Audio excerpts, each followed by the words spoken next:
Welcome to Redmond's Forge. Today, the Saturday Hall of Madness. 3 provinces, 3 pickups, 1 wild Lego adventure. Some Lego hauls are simple. A quick message, a short drive, a bag of bricks, home in time for tea. But every so often, the Lego gods conspire to turn a normal Saturday into a cross-country odyssey. A road trip of chance encounters, moonlit highways, and the kind of deals that make collectors drop everything and drive, just drive. This was one of those days. The day began innocently enough. Luke and Rose had dolphin swimming in Black Rock until 4 p.m, which meant there was just enough time to hit the road afterwards and be in Nenagh, County Tipperary, the province of Munster, for a tidy little pickup. The mission, 2 new Lego one-piece sets for €40, one brand new in the box, the other complete with pieces and instructions, but no box. A quick, neat, one-stop haul. We'd be home by 8 p.m, maybe a happy meal on the way, easy, predictable, peaceful. But Lego has a funny way of rewriting your plans. While waiting poolside, I did what any collector does when left unsupervised with a phone: open Facebook Marketplace. There it was, a shed load of Lego, located just outside Athlone, on the Roscommon side, meaning a run into Connacht territory. The photos were chaos in the best way. Instruction manuals, Technic beams, Star Wars minifigs peeking through. I could make it by 7:45 p.m. if everything stayed perfectly timed. Except it didn't, because the next message changed everything. A new listing appeared.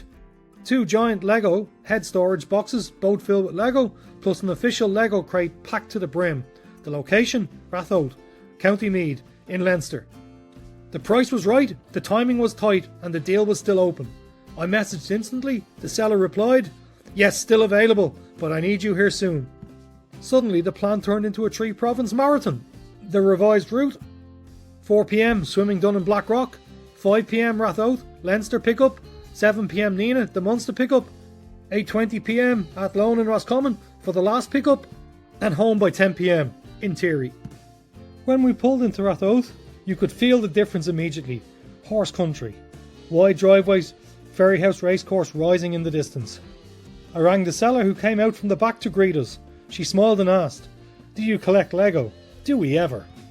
Then came the twist. She had another 25 kilograms of classic and vintage Lego upstairs in a giant clear bin bag. We're talking Bionicles, Star Wars. And she was happy to let it go for €10 per kilo. Happy days.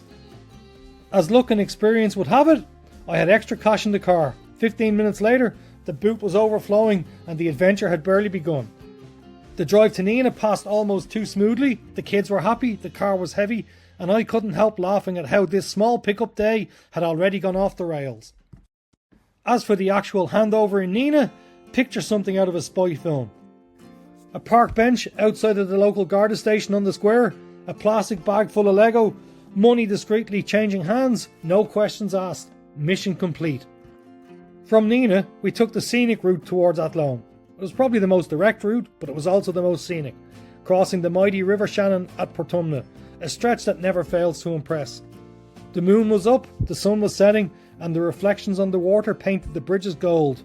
There's a point where it almost feels like there are 3 Shannons, winding and splitting across the marinas and waterways of Portumna. It's one of those drives that reminds you just how beautiful Ireland is, even when your boot is creaking under the weight of 25 kilograms of vintage Lego. On to Ballinasloe. Passing through Ballinasloe triggered a nostalgic flashback. It was the town where I first had a Supermax, back on the school football trip back in 1992. And like the Lego hobby, Supermax has only grown a lot bigger than that one shop in Ballinasloe to over 100 across Ireland now. By the time we reached Athlone, night had settled in. We pulled up to the house, greeted by a seller with 2 full crates of Lego waiting by the door. One fit snugly into the remaining boot space, the other, it became my passenger for the drive home. It took pride of place in the front seat beside me. Mission 3 complete. Before hitting the motorway for the drive home, we made one final stop at the motorway service station outside Athlone, the one with the Camille tie and McDonald, where we'd been on the epic Galway rain flooded trip. Fuel for the car, restrooms for everyone, and happy meals for Luke and Rose, who by now were in full road trip mode. We decided to eat in the car. This enabled us to speed up getting home. We rolled into the driveway at 10:05 p.m, home safe, boot bursting with Lego, and 2 very sleepy kids in the back. While we were traversing 3 provinces, Jill was busy at home, tackling the toys in the sitting room and playroom, sorting through piles and preparing the Lego to move out of the house and into Redmond's forge. So as we unloaded crate after crate last night, it felt symbolic. One era of chaos giving way to the next stage of Redmond's forge. What began as a quiet plan to pick up a couple of small sets became a nationwide Lego chase, from horse country in Leinster to late night handoffs in Munster and riverside moonlight drives through Connacht. 3 provinces, 1 day, dozens of memories, and hundreds of minifigures, bricks and sets waiting to be sorted. At Redmond's forge, that's what we call a Saturday Hall of Madness. Because sometimes the best Lego adventures aren't built, they're driven.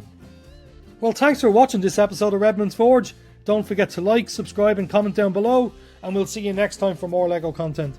Bye!